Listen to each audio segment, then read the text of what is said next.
Bismillahirrahmanirrahim. Assalamualaikum warahmatullahi wabarakatuh. Alhamdulillah, kita pada malam ini pun ingin kongsikan satu tajuk yang menarik bertajuk edema. Ia boleh berlaku di bahagian leher, boleh berlaku. Ia boleh berlaku di tangan, ia boleh berlaku di perut, ia boleh berlaku di pergelangan kaki, dan ia boleh berlaku di peha dan juga betis. Tetapi kebiasaannya masalah sembab ni pada betis dan juga pergelangan kaki. Jadi kita fokus kepada edema merujuk kepada kaki sembab. Okey, kita mulakan slide kita yang pertama. Apa yang dikatakan dengan edema? Ya. Kalau dekat sini, apa yang kun jelaskan di sini ialah kondisi membengkak akibat kebocoran cairan dari salur darah, ini merujuk kepada kapilari darah, dan berlaku pengumpulan cairan terutamanya di bahagian kaki. Kenapa di kaki?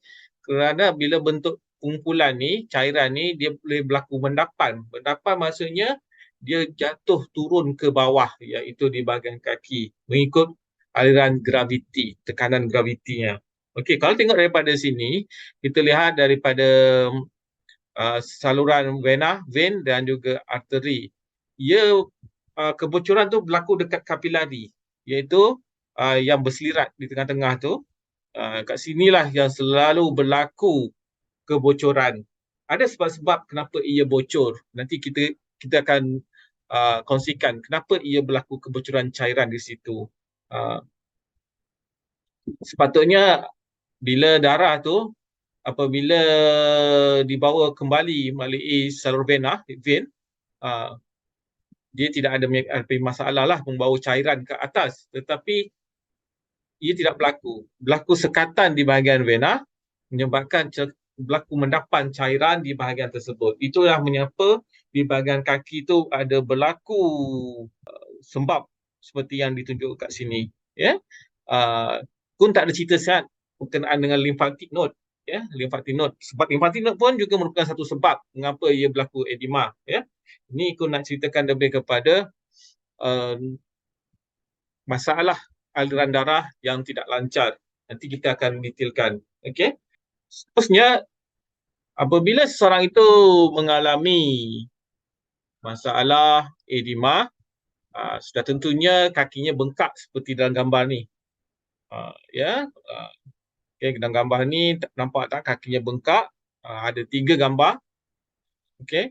Dan di antaranya kadang-kadang berlaku stretch mark sebab terlalu tegang. Terlalu tegang, ada lingkaran-lingkaran stretch mark. Ya. Kulitnya pun berkilau, licin. Dan apabila ditekan, dia melekuk ataupun dipanggil pitting edema. Kalau kita berjalan memang penatlah. Seolah kita bawa air ke hulu kilir. Ya. Ini yang boleh kita nampak. Kenapa ia berlaku? Pertama sekali, duduk terlalu lama ataupun berdiri. Ya. Utamanya di kalangan pekerja pejabat. Mereka tak banyak bergerak. Patutnya selepas 15 minit ataupun setengah jam mereka duduk, mereka kena bergerak. Itu yang sepatutnya. Pergerakan tu penting untuk menggalakkan aliran darah lancar bergerak ke seluruh tubuh kita. Kalau kita statik, berdiri pun macam cikgu sekolah, berdiri lama je, dia kena berjalan juga. Kemudian akibat kecederaan, kecederaan pun boleh juga membengkak keradangan, alergik, punca-punca ringan lah ya. Pengambilan garam berlebihan, kehamilan, sementara je lah, sementara hamil, dia badannya kakinya bengkak. Ya. Dan juga ubat-ubatan. Kadang-kadang ada yang alah dengan ubat-ubat.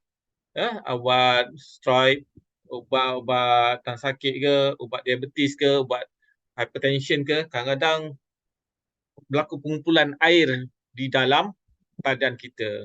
Ini punca-punca ringan. Tetapi kita kena tengok juga, ada juga punca disebabkan oleh yang berisiko tinggi. Pertamanya ialah yang melibatkan jantung. Jantung tak mampu nak mengempam aliran darah.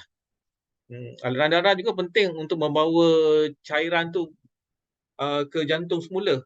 Tetapi jantung tak dapat bekerja dengan baik. Begitu juga dengan hati, ya. Mungkin hati tidak berfungsi, ya, terutamanya untuk menghantarkan zat-zat enzim yang lebih baik. Begitu juga buah pinggang, ada kalanya tidak dapat menapis cairan, kotoran, ya, aliran darah, maka berlakulah perlu pengumpulan cairan di kaki dan berlaku juga sumbatan salur darah vena. Salur darah vena ni ialah aliran balik daripada tubuh badan kita ke jantung. Berlaku sumbatan. Jadi berlaku sumbatan maka aliran darah tersangkut, tidak dapat dibawa ke jantung. Terutamanya di bahagian kaki lah, lambat dia nak naik ke atas tu sebab berlaku tekanan graviti kan turun ke bawah. Jadi nak naik ke atas tu payah. Jadi perlu berjalan, perlu bergerak. Yang ini pun kita ambil kira, dan juga berlaku juga sistem limfatik seperti Pak Dikun cakap tadi. Sistem limfatik bermasalah dan juga disebabkan oleh kekurangan protein, utamanya albumin lah, yang mencegah cairan dalam darah tu keluar. Tapi biasanya lah protein albumin ni banyak kes tu berlaku pada mereka yang hadapi masalah hati, masalah buah pinggang, ataupun dia ada masalah keradangan yang kronik, dia boleh berlaku. Ya? Siapakah yang berisiko? Siapakah yang berisiko? Utamanya golongan wanita ramai yang mengalami masalah kaki bengkak ni. Ya? Wanita hamil, orang yang lanjut usia, obes, sakit buah pinggang ataupun jantung. Selepas pembedahan, dia berlaku keradangan dan juga pengambilan ubat-ubatan. Inilah mereka yang sering berisiko. Ya, okey. Sekarang mungkin di antara anda tertanya, macam mana dia boleh cairan tu boleh berlaku? Cairan tu boleh berlaku. Okey, ada beberapa sebab. Okey, yang di antaranya ialah tekanan. Ya, tekanan berlaku di bahagian kapilari darah, di mana apabila tekanan dalam pembuluh darah tu tinggi, dia akan menekan cairan tu keluar. Nak bagi memahamkan anda macam mana ya. Tekanan salur darah tu kuat, tetapi vena berlaku sekatan, maka berlakulah rembesan air di kawasan situ, di kawasan kapilari darah terutamanya lah. Yang keduanya, kekurangan protein albumin tadi yang dia sebenarnya dia bertujuan untuk mengurangkan berlaku tekanan air keluar. Ya, yang ketiga ialah disebabkan oleh kerosakan pada pembuluh darah itu sendiri. Ya, kerosakan pada pembuluh darah itu sendiri menyebabkan berlaku kebocoran. Itulah di antaranya. Jadi apa-apa kaedah rawatannya kun bagi tumpuan kepada vena, supaya apabila vena tidak ada sekatan ataupun halangan, ataupun dia tidak ada berlaku himpitan, insya-Allah tekanan yang berlaku tu dapat dikurangkan. Ya.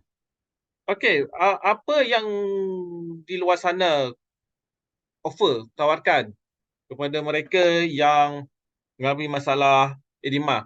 Antaranya mencadangkan makanan, kurangkan garam, bersenam. Bersenam ni wajib lah. Ya. Bersenam ni wajib untuk pastikan aliran darah bergerak lancar, supaya tidak termendap di kaki. Kuatkan otot betis dan juga abdomen dengan senam pernafasan. Dia tarik nafas, dia tekan perut dia, kemudian lepas. Itu biasanya untuk membantu aliran balik darah daripada kaki ke jantung semula. Otot yang menyokong aliran kembali ke arah jantung, aliran darah kembali ke jantung, ya, ialah otot betis dan otot abdomen. Itu kena kuat. Itu sebabnya kalau awak nak urut badan, urutlah bahagian abdomen, itu urut perut dan juga urut betis itu penting supaya dia bila bergerak dia akan menolak aliran darah tu kembali ke jantung. Tidak berlakulah pengumpulan, tidak berlaku pengumpulan di kaki. Minum air kosong mencukupi. Jangan pula kata air dah banyak kat dalam badan maka kita kurangkan minum. Kena minum mencukupi sebab kadang-kadang kandungan garam dalam badan kita tinggi, kita kena neutralizekan, kena minum air kosong yang mencukupi. Kemudian bila kita dah urut-urut misalnya, pemakaian stoking itu penting ataupun ada di antaranya balut kaki dia, ya, supaya tekanan kuat, ya. Bila tekanan kuat, dia pergi tekanan yang rendah. Tekanan rendah pergi salur vena tu lah. Kita nak bagi tekanan kuat, kita kena pakai stokin ataupun kita balut kaki kita supaya tekanan di luar tu lebih kuat berbanding dekat salur darah. Okey. InsyaAllah dia akan kembali ke salur darah. Kemudian tinggikan kaki di waktu tidur. Itu penting, itu semua orang tahu lah. Perawatan konvensional moden. Okay. Kadang-kadang ialah doktor akan bagi ubat, nak bagi biasanya ubat kencing lah supaya cairan melalui urin. Okey, kadang dia bagi transfusi albumin, protein albumin, supaya dapat melindungi cairan daripada bocor, ya, protein albumin. Dan yang biasa kita dengar, kalau ada masalah buah pinggang ataupun ginjal, cuci darah, hemodialisis. Dia pergi dialisis. Okey. Sebelum kita kita mengurut, ya, kita kena pastikan kalau pesakit itu ada alami masalah pernafasan ataupun tidak. Jika ada masalah pernafasan, maka anda tak perlu urut dia, suruh dia pergi hospital ya. Sebab ada kalanya air tu sampai ke paru-paru pun ada. Ya. Dia akan sesak nafas. Dia akan sakit dada. Dia akan batuk-batuk. Bila awak urut, kadang-kadang berlaku perubahan warna kulit. Ya. Kena check juga, kadang-kadang belum urut lagi ada perubahan kat warna kulit. Warna hitam ke. Itu dah bukan lagi edema, tetapi dia dah macam berlaku darah beku. Kulitnya berwarna merah ataupun hitam, maka anda tak boleh urut. Jadi awak terus suruh dia pergi ke hospital. Bahayanya ialah takut sumbatan itu mengeluarkan serpihan. Dan serpihan tu berjalan-jalan ke salur darah kita. Masuk ke jantung, masuk ke otak, jadi stroke. Ya? Itu bahayanya anda mengurut di kalangan mereka, utamanya DVT, pesakit yang ada DVT, deep vena thrombosis. Ya? Di mana bahagian vena tu berlaku darah beku. Okey, yang itu anda jangan urut ya. Sekarang ni teknik urutan yang pertama sekali, bila awak mengurut, pastikan kita tinggikan kaki pesakit berbanding aras jantung supaya urutan kita ni dapat dialirkan kembali mengikut graviti juga. Maksudnya pastikan kaki pesakit mesti tinggi berbanding aras jantung.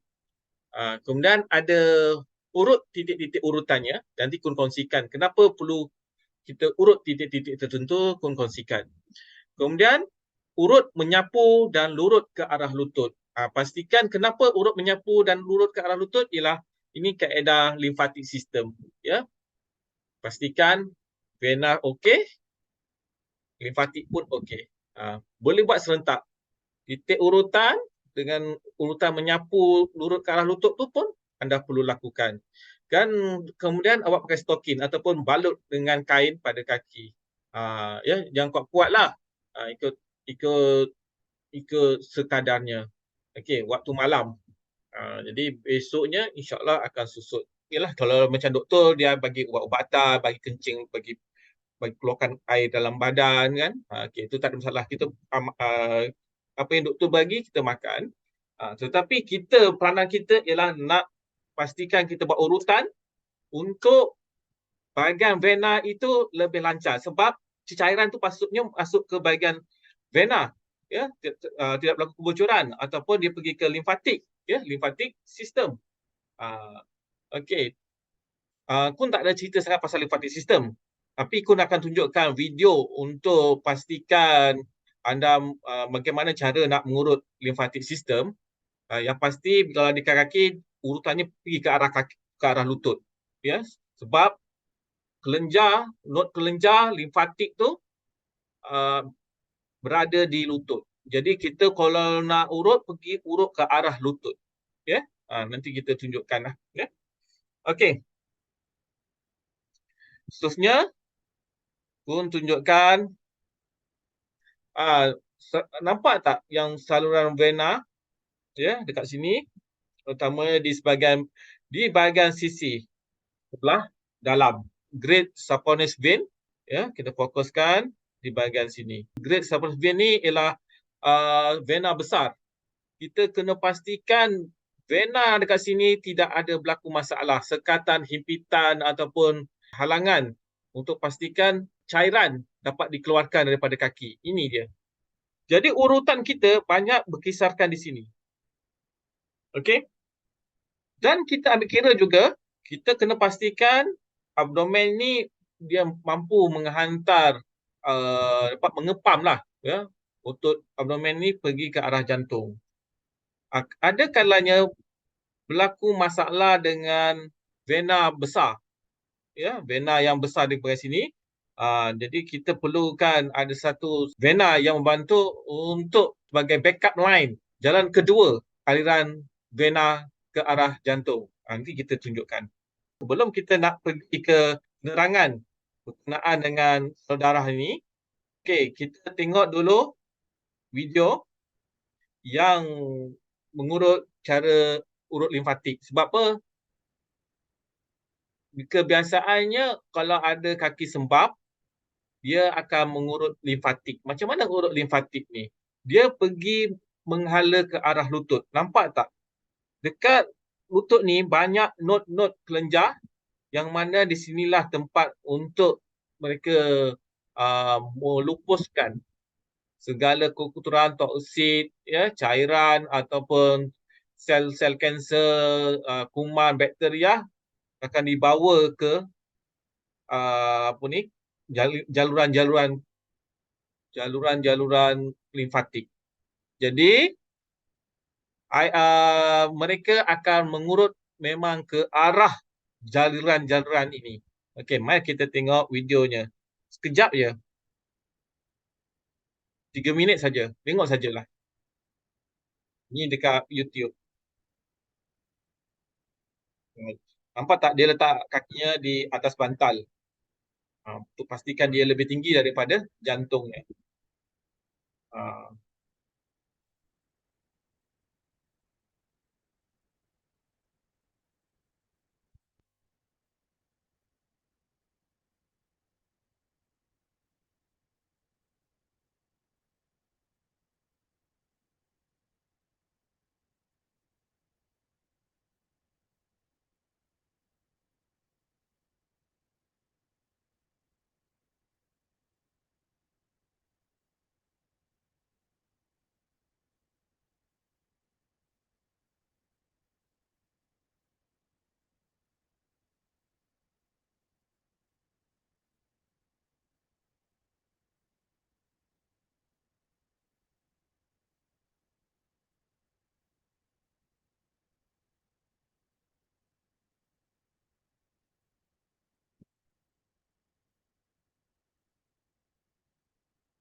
Okey. Itulah satu contoh lymphatic system, tetapi Kun bukan nak tunjuk ini sebenarnya. Anda boleh gunakan ini urutan lymphatic ni, tetapi disertakan dengan titik urutan dia. Okey, titik urutan ni penting ya, sebab keberkesanan titik ini memang insyaAllah ya boleh dibantu dengan cara akupuncture ataupun urut ataupun dengan bekam, tak ada masalah. Tetapi pastikan anda tahu bekam lah, tahu akupuncture. Ya. Okey, Kun beritahu bahagian manakah poin-poin untuk memastikan aliran vena dapat lebih lancar lagi. Okey, Kun kongsikan.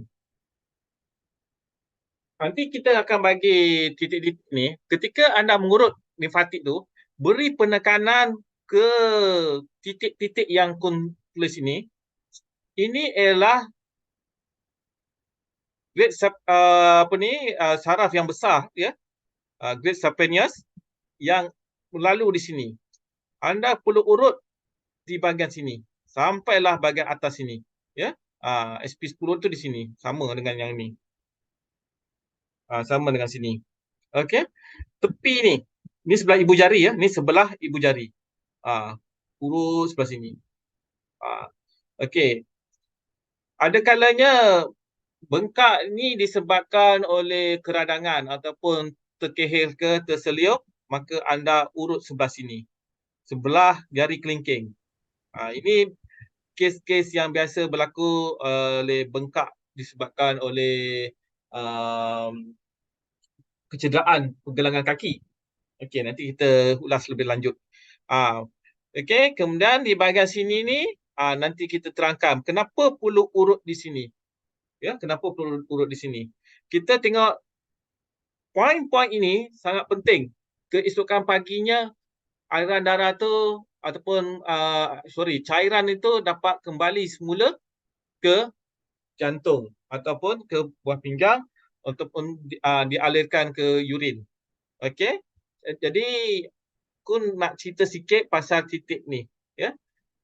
Titik-titik ni Kun nak cerita kenapa ia perlu dilakukan. Okey, yang pertama sekali BL59. BL59 tu titik kita guna nama istilah BL59 tu. Mana tadi BL59? BL59 tu ialah di sebelah pergelangan kaki sebelah hujung ni, sebelah belakang buku lali ni, ya. Yang ini yang Kun sebut sekarang tadi, jika berlaku bengkak pergelangan kaki boleh menyebabkan macam terselio, dia pun boleh menyebabkan edema juga. Yang ini anda perlu urut BL59 ni. Kita boleh tengok bila sakit dia sampai kalau ibu jari kaki tu disebabkan oleh satu otot dipanggil flexor hallucis longus, satu lagi peroneal brevis yang berlaku biasanya kes-kes terselio. Otot ni nama otot ni, ini nama otot. Dia akan sakit buku lali, sisi kronik dan tak stabil pergelangan kaki. Yang ini kita perlu urut BL59 tu. Kat situlah adanya otot yang perlu kita urut, utamanya pada mereka yang terselia lah ya. Okey. Kemudian ST40. ST40 ialah otot yang selalu terkesan disebabkan oleh terseliup, iaitu peroneal brevis juga sama yang di atas sana.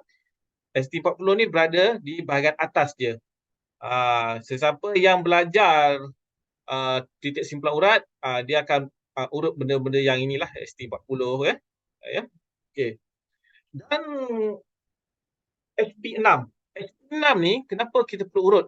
SP6, SP7, SP8, SP9 ni kenapa kita perlu urut? Okey, kat situ ada vena spinalis. Yang inilah yang ditugasnya untuk mengalirkan darah dari kaki dibawa kembali ke jantung. Itu sebabnya kita perlu urut bahagian situ, sebab kat situ banyak berlaku sekatan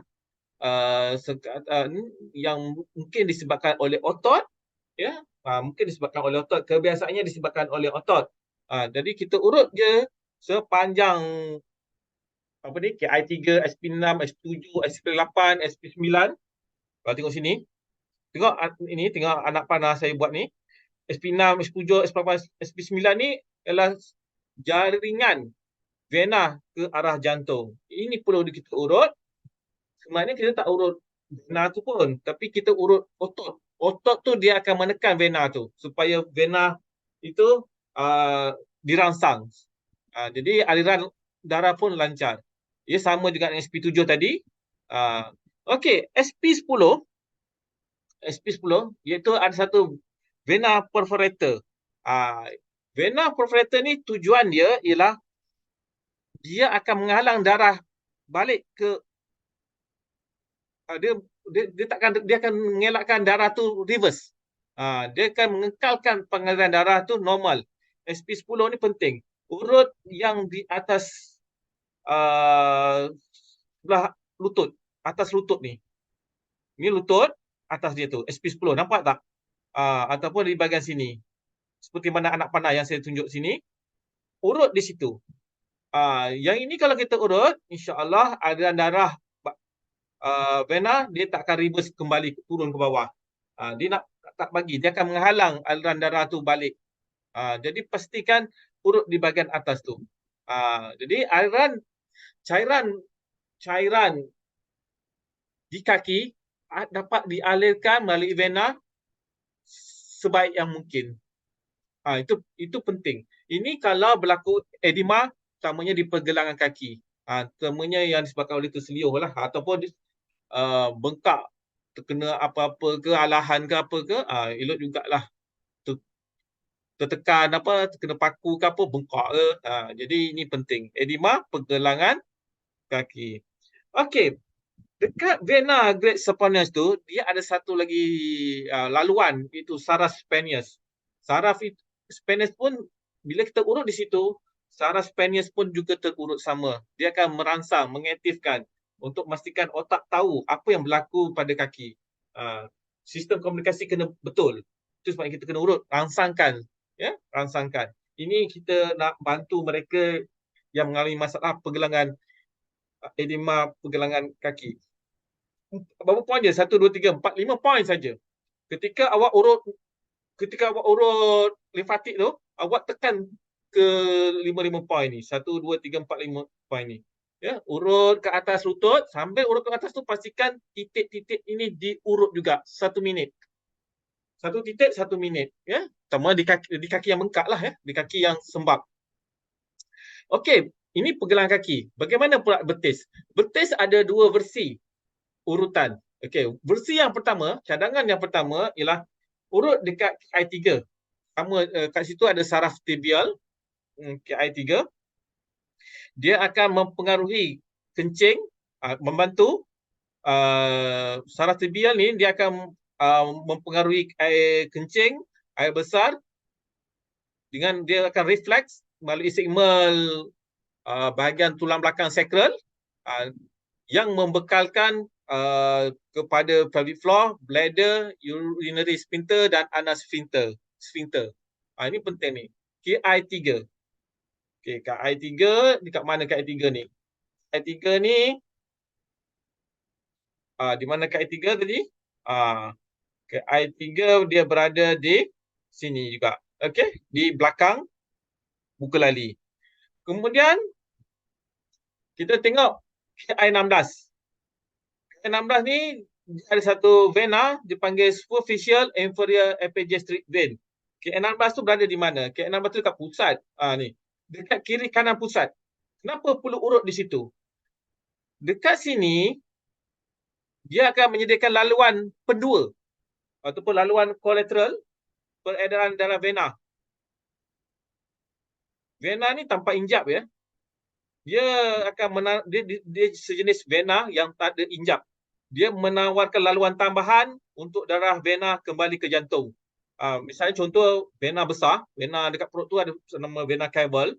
Vena cava tu akan berlaku halangan, masalah ataupun lambat ke.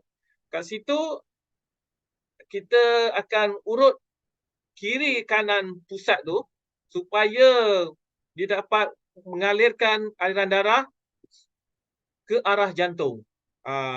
Itu yang dapat untuk anda tahulah.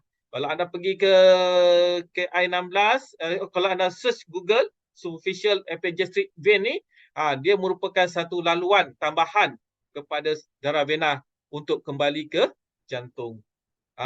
Tidak berlaku sekatan di situ. Itu penting ni kita urut dari situ supaya tidak ada sekatan vena ke jantung tu. Okey, seterusnya SP6. SP6 sama, iaitu vena great saponius tadi, yang mana dia akan mengalirkan darah daripada kaki ke mana? Ke jantung, ke paru-paru. Okey, itu penting. SP6, SP9 sama juga. Satu baris. SP6 nampak tadi? SP6, SP9 ni urut je kat situ. Di mana puan-puan awak mungkin masalah ketepatan, awak guna je 4 jari. InsyaAllah kena juga. Walaupun tidak bagi tumpuan lebih, urut je di situ. InsyaAllah akan juga membantu. Okey. Dan last kali CV6. Apa perlu urut dekat CV6? Okey. Benda yang sama juga pada KI16. Di mana dekat situ juga laluan tambahan. Yang ini tak superficial epigastric. Satu di tepi pusat, satu lagi di bawah pusat. Kedudukannya ialah di sini. Ni, CV6. Satu di sisi pusat, satu lagi di bawah pusat. Itu penting. Rasakan supaya dia dapat mengeluarkan juga cairan darah daripada bawah ke jantung. Okey. Dan seterusnya ada lagi option dengan kedua. Tadi kita urut yang ini, KI3, KI16, SP6, SP9, CV6 ni. Kita juga boleh buat satu cadangan daripada pengkaji, di mana selain daripada ini ada cadangan lain, iaitu gunakan urutan titik-titik yang di sini. Guna titik ini sebenarnya titik yang sama juga dia urut, iaitu titik macam itu SP9, dia akan urut vena yang sama, iaitu vena great saponius, untuk mengalirkan darah dari kaki kembali ke paru-paru, ke jantung. Yang satu lagi SP8 dengan SP10, fungsinya apa tadi? SP10 tadi, vena porofrontal tu ialah dia nak mengelak darah tu kembali. Dan CV6 iaitu bawah pusat tadi, seperti Kun kata tadi, ialah laluan tambahan salur vena ke jantung. Dan juga ST36. ST36 ni sebenarnya mereka menggunakan urutan di titik ST36 ni. ST36 ni dekat ni tau, dekat di sini. Di sebelah tepi, dia sudut sendi antara tulang betis ni, ni di sinilah letaknya ST36. Kalau ST36 ni sebenarnya kalau kita urut ST36 ni, kaki kita jadi ringan. Kaki kita jadi ringan. Jadi mereka mencadangkanlah agar urut di ST36 supaya anda berasa ringan ketika berjalan ke. Jadi dia sebenarnya dapat meningkatkan peredaran darah dan dia membantu juga fungsi limfatik dan juga mengaktifkan sistem saraf parasimpatik. Kalau anda urut situ, memang anda sendiri kalau dapat urut di situ, kaki anda berasa ringan. Okey.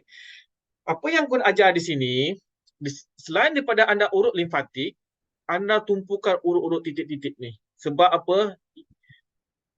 Anda akan merasai perbezaannya, insya-Allah.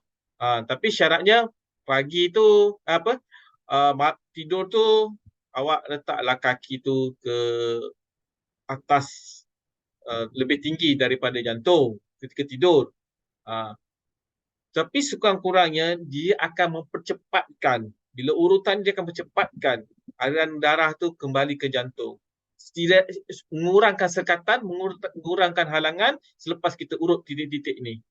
Okey? Okey? Seperti mana yang aku kata tadi, untuk mengurut kaki sembab ni, kaki sembab ya, sebab tajuk kita edema, kurungan kaki sembab, fokus kat situ. Kaki sembab ni kita urut macam limfatik tu, urut ke arah, urut je, tolak je pergi ke arah lutut, sebab kat situ ada nod-nod limfatik. Dalam ketika kita mengurut nod-nod limfatik itu, kita pastikan juga tekan titik-titik yang pun sebutkan tadi. Ini nota-nota ini akan kongsikan pada anda. Okey. Sangat membantu kenapa anda urut di situ. Kenapa perlu urut di situ? Anda kena tally balik dengan anatomi. Anda Google lah anatomi tu. Betul ke kedudukan saraf ini berada di situ? Vena di situ. Ya. Kita sebenarnya tak urut vena ya. Kita merangsang vena melalui lapisan otot. Kita urut otot, ya. Kadang-kadang otot ni yang menekan vena. Kadang-kadang otot inilah yang menyekat peredaran vena tu. Sebab tu kita urut di situ supaya otot itu tidak menekan vena tu. Indirectly kita seolah merangsang vena. Ya betul. Tetapi sebenarnya kita urut otot. Kita urut otot merangsang vena tu. Vena tu dekat lapisan bawah dia. Kun, boleh tak kita urut poin-poin itu saja? Okey. Jika sistem limfatik tidak ada masalah, ya, anda boleh urut poin-poin tu dan terus biarkannya. Jangan fikir dia turun mendadak. Susut mendadak. Tidak. Dia selepas urut dia tidak akan susut mendadak. Tetapi dia akan time to time akan kembali ke jantung. Aliran darah kembali ke jantung perlahan-lahan. Sebab aliran vena perlahan ya, bukan macam arteri, arteri laju. Tetapi aliran balik ke arah jantung dia perlahan. Ya, vena tu alirannya perlahan. Okey. Jadi kita malam tu suruh dia letakkan kaki ke atas. Kita urut, mungkin kita urut pukul 8. Dia tidur pukul 10, letakkan kaki ke atas lebih tinggi daripada jantung dia. Ibu hamil, anda tidak boleh urut awal trimester. Trimester kedua anda boleh urut. Kebiasaannya trimester kedua boleh urut. Ya, trimester pertama janganlah awak urut-urut kaki tu. Sebab walaupun tidak ada bukti sains yang menyatakan bahawa kalau urut di kaki boleh mendatangkan kemudaratan pada janin ataupun pada kandungan, tetapi dalam konteks perubatan tradisional ataupun refleksologi, dia tidak menggalakkanlah urut di trimester pertama. Kalau apa-apa berlaku, anda juga dipersalahkan. Baik, tak payah urut. Ini maksudku kalau dah kalau sudah kata trimester kedua tu bolehlah, insya-Allah boleh. Sebab kebiasaannya trimester kedua lah kalau mereka urut pun. Ya. Ada kadang-kadang masalah kaki bengkak ni, wanita hamil ni, dia minggu berapa ya? Minggu ke-22. Minggu ke-22 kehamilan. Dia kaki dia mula bengkak. Ya, kaki dia mula bengkak. Minggu ke-22 tu bulan yang keberapa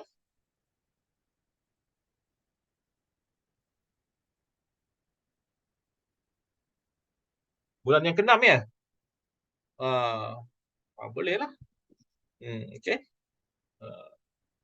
Okey. Okey. Wanita haid. Wanita haid juga kadang-kadang boleh berlaku juga kaki sembab ya. Okey.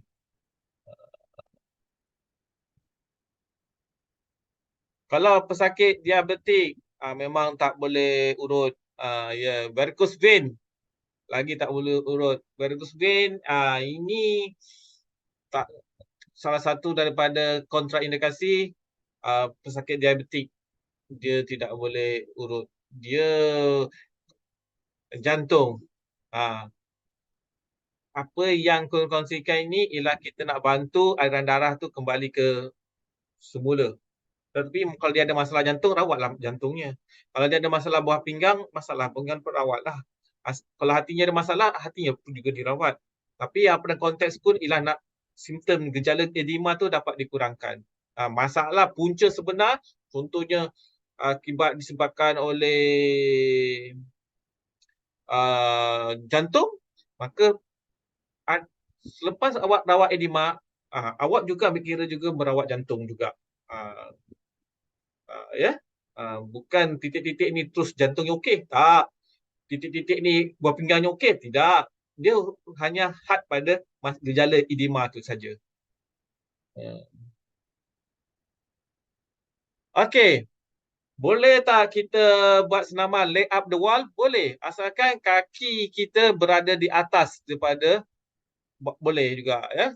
Kaki tu. Tapi berapa lama anda nak tegak kaki ke dinding kan? Lay up the wall tu kita baring kaki kita letak kat dinding. Kalau kita rajin tak apalah. Kalau tak rajin kita buat je kaki kita waktu tidur, tinggikan kaki kita sewaktu tidur. Itulah yang paling mudah sekali nak cepat. Okey. Untuk mereka yang kena gout, kaki sembab, boleh ke urut di bahagian lutut dan perut kun? Boleh, tak ada masalah. Ya, kaki sembab. Ini pun kun sarankan kalau ada masalah gout ni, dia asid urit. Tetapi kita juga titik-titik tu pun boleh membantu juga, walaupun dia bukan untuk merawat gout ya. Bukan merawat gout. Sebab asid urit tu dia akan lebih berat ya, lebih berat kandungannya dan dia akan berkumpul kat situ, susah nak naik balik ya, payah nak naik balik. Bengkak air di bahagian lain sama, kalau segi limfatik dia akan pergi ke arah sendi-sendi, dia pergi ke arah jantung lah. Kalau bengkak ya, kalau bengkak di tempat tangan pun dia akan diurut ke arah jantung, urut ke arah sendi-sendi ke arah jantung. Urut tolak-tolak je ke arah jantung.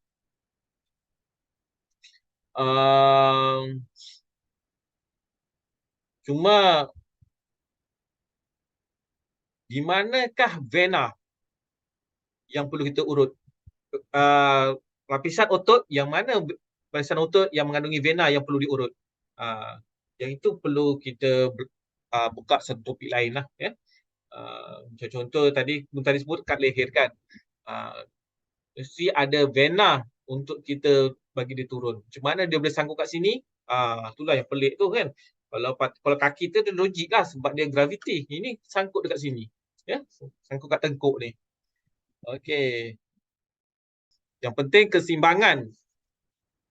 Tubuh badan kita akan menyumbang juga dapat mengelak daripada berlaku edema.